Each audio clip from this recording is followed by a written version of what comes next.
Bonjour les 701.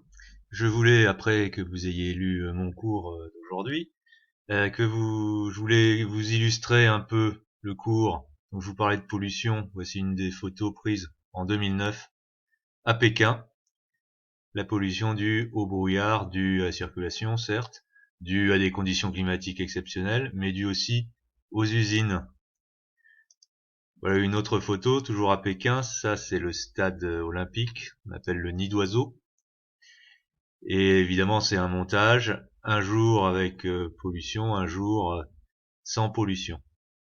Je vous parlais également de la forêt équatoriale avec les orang-outans. Les orang-outans, si vous avez bien lu et vu les films de la planète des singes, eh ben ils vivent à Bornéo, uniquement à Bornéo. Quelques-uns à Sumatra, ici l'île à côté, mais c'est surtout Bornéo. Donc Bornéo, c'est en Indonésie, c'est grand comme la France, hein. La partie sud, elle est en Indonésie, la partie nord, c'est la Malaisie, et ces deux petites zones, c'est le sultanat de Brunei. Bon, eh bien, on voit en vert l'état de la forêt en 1950, et vous voyez l'état qui se dégrade, la déforestation qui avance jusqu'à aujourd'hui, en 2020. Ça donne des choses comme ça. Alors ensuite, c'est replanté de palmiers, donc c'est replanté d'arbres, c'est vrai, mais c'est de palmiers pour faire de l'huile de palme. Alors, je voulais aussi vous montrer, pas ça, ça. Je voulais vous montrer l'Himalaya. Donc, vous voyez, c'est cette grande zone de montagne ici. Donc, au nord de l'Inde, sur le Népal, sur le Bhoutan et surtout une grande partie de la Chine qu'on appelle le Tibet. Et donc, en fait, l'Himalaya, c'est bien le château d'eau de la Chine, de l'Inde, de l'Asie du Sud-Est, puisque regardez, les grands fleuves en partent. Ici, vous avez l'Indus, qui a donné son nom à l'Inde, mais qui passe par le Pakistan aujourd'hui. Ici, vous avez le Gange, qui passe en Inde et au Bangladesh, qui rejoint le Brahmapoutre, hein. Alors bon, ça c'est marqué en anglais, mais c'est le Brahmapoutre en français. Et la réunion du Gange et du Brahmapoutre, la confluence, eh ben ça donne cet immense delta où sont les habitants du Bangladesh.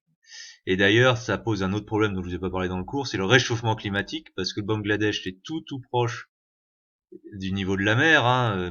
Il y a très peu de relief, et avec le réchauffement climatique, toute cette zone de delta où habite énormément de monde, les densités sont très fortes au Bangladesh, risque dans les années à venir à être inondée. Et donc, c'est là où beaucoup de gens pourraient partir. Ça serait ce qu'on appelle les migrants dus au réchauffement climatique. Dans le cours, je vous ai parlé de la catastrophe en 1970 d'un cyclone. Et ben le cyclone, il a inondé déjà cette zone du Bangladesh ici. Je reviens sur mes fleuves. Il y en a un qui passe ici en Birmanie. Il y a le Mekong ici qui passe dans l'Indochine. C'est ce qu'on appelle le fleuve rouge. Mais il y a aussi les grands fleuves chinois, comme celui-là qu'on a déjà vu quand on a fait Shanghai, qui passe par Wuhan. Vous voyez, qu'on appelle le Shangjiang, en français le fleuve bleu, ou encore le Yangtze-Jiang, il a plein de noms. C'est le grand fleuve de Chine, un des deux grands fleuves. Le deuxième grand fleuve, c'est celui-là, qui part également de l'Himalaya, qu'on appelle le Wang-He, et parfois le fleuve jaune. Donc vous voyez, l'Himalaya, avec le réchauffement climatique, eh bien, dans un premier temps, il y a une fonte des glaces, donc les fleuves se remplissent, ça fait beaucoup plus d'eau, sauf qu'on peut pas, cette eau va à la mer, et au bout d'un certain temps, eh ben, il y aura beaucoup moins de glace, et donc il y aura beaucoup moins d'eau. Voilà, un des problèmes écologiques de cette région qui n'en manque pas.